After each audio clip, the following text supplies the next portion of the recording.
আসসালামু আলাইকুম। আজ আমি এসেছি কাচকি মাছ চচ্চড়ি নিয়ে। এই মাছটা অনেক জেলায় অনেক নামে ডাকে, বাট আমাদের অঞ্চলে কাচকি মাছ বলে ডাকে, আর আমরা মূলত বাসায় ছোট মাছ বলে ডাকি। যাই হোক বন্ধুরা, এত সুন্দর একটি মাছের চচ্চড়ি আপনাদের সঙ্গে শেয়ার না করলে হয়। চলে এলাম মাছ রান্নাবাড়ি। মাছগুলো আমি অফ ক্যামেরায় অনেক সুন্দর করে ধুয়ে নিয়েছি।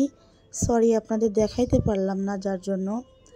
মাছ নিয়েছি আমি 1 পোয়া, আর পেঁয়াজ নিয়েছি আধা কেজি। মাছ থেকে অনেক খানিকটা পরিমাপের পেঁয়াজ আপনারা বেশি দিবেন, আমি কিন্তু ডাবল পেঁয়াজ দিয়েছি। তো বন্ধুরা, অবশ্যই করে আপনারা যখন এইভাবে মাছটা রান্না করবেন, পেঁয়াজের পরিমাপটা একটুখানি বেশি দেওয়ার চেষ্টা করবেন। যাই হোক, মাছগুলো কড়াইয়ে দিয়ে আমি বেশ খানিকটা পেঁয়াজ দিয়েছি। আগে থেকে তো বলেই দিলাম, অর্ধেকের বেশি পেঁয়াজ দিয়েছি। তারপর দিয়ে দিলাম লবণ, হলুদ গুঁড়ি এবং শুকনো মরিচের গুঁড়ি দিয়ে বেশ খানিকটা তেল দিয়ে এখন আমি হাত দিয়ে ভালোভাবে মাখাঝাকা করে নেব মাছটা। দেখুন, আমি হাত দিয়ে অনেক সুন্দর করে মাখাঝাকা করে নিচ্ছি, কারণ মাছের ভিতরে লবণ, পেঁয়াজ, মরিচ সুন্দরভাবে ঢুকে যাবে। তেলটা একটু বেশি দিবেন, কারণ তেল তেল একটা ভাব না হলে কিন্তু মাছ খেতে ভালো লাগবে না। এই মাছের একটাই সমস্যা, সেটা হচ্ছে পেঁয়াজ এবং কাঁচামরিচ বেশি বেশি দিতে হয়।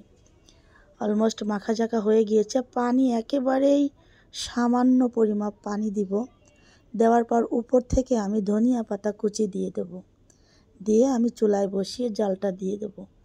বেশি সময় লাগবে না, মাত্র 5-6 মিনিটেই রান্না অলমোস্ট কমপ্লিট হয়ে যাবে আপনাদের।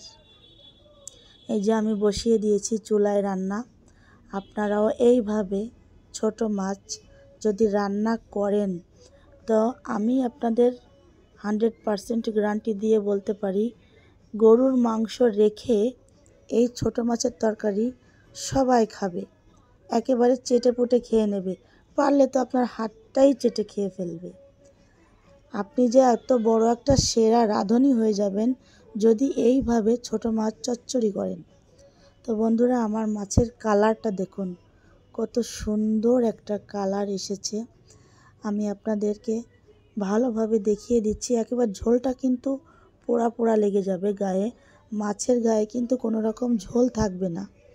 মাছটা একেবারে শুকনো শুকনো করে পোড়া পোড়া করবেন। এই দেখুন, আমার মাছ হয়ে গিয়েছে।